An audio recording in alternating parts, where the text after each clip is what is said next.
துன்மார்க்கரோ அப்படியிராமல் காற்றை மறக்கடிக்கும் பதரை போல் இருக்கிறார்கள்.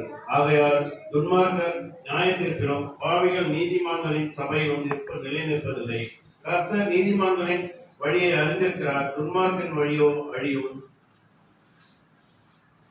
ஜாதிகள் கொந்தளித்து ஜனங்கள் விருதா காரியத்தை சிந்திப்பானேன். கர்த்தருக்கு விரோதமாகவும் அவர் அபிஷேகம் பண்ணினவருக்கு விரோதமாகவும் பூமியின் ராஜாக்கள் எழுப்பி நின்று அதிகாரிகள் ஏகமாய் ஆலோசனை பண்ணி அவர்கள் கட்டுகளை அறுத்து அவர்கள் கயிறுகளை நம்மை விட்டு எரிந்து போடுவோம் என்கிறார்கள். பரலோகத்தில் வீட்டிருக்கிறவர் நகைப்பார், ஆண்டவர் அவர்களை இகழுவார். அப்பொழுது அவர் தமது கோபத்திலே அவர்களோடே பேசி தமது உக்கிரத்திலே அவர்கள் கலங்க பண்ணுவார்.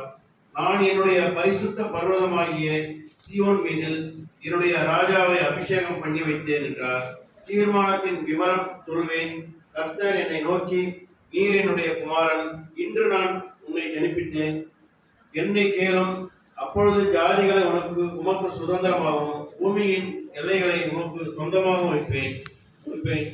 இருப்பு போலால் அவர்களை நொறுக்கி புயக்கலத்தை போல் அவர்களை உடைத்து போடுவேன் என்று சொன்னார்.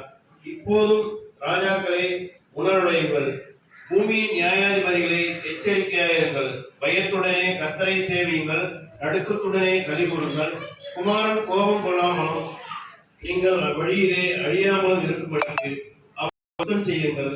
கொஞ்ச காலத்தில் அவருடைய கோபம் பற்றி எறியும். அவரை அண்டிக் கொள்ளுகிற யாவரும் பாக்கியவான்கள் என்றார் என்பது. ஆமென். இரண்டாம் பகுதி மத்திய சுவிசேஷம் 18ஆம் அதிகாரம் வசனங்கள் 1 துவங்கி 11 பெண்கள் முன்பாக வந்து வாசிப்பதை கேட்டுக்கொள்கிறேன். மத்தேயு 18 வசனம் 1 துவங்கி 11 வரை. மத்தேயு 18 வசனம் 1 துவங்கி 11 வரை. இது வாசிக்க தெரிந்து கொள்ளப்பட்ட இரண்டாம் வேத பகுதி.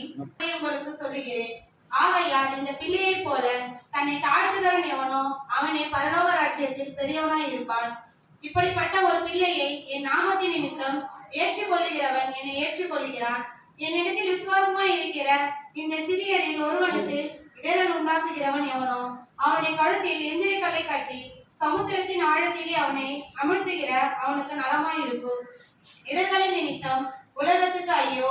இடர்கள் வரும். அவனுடைய தேவதூதர்கள் பரலோகத்தில் என் பரமபிதாவின் சமூகத்தை எப்போதும் தரிசிக்கிறார்கள் என்று உங்களுக்கு சொல்லுகிறேன். மனுஷகுமாரன் கெட்டு போனதை ரட்சிக்க வந்தார் என்றார். அமைதியாம். துதிகளுக்கு பாத்திரனாய் கர்த்தர் ஒளிகளில் வாசம் பண்ணுகிறவர்.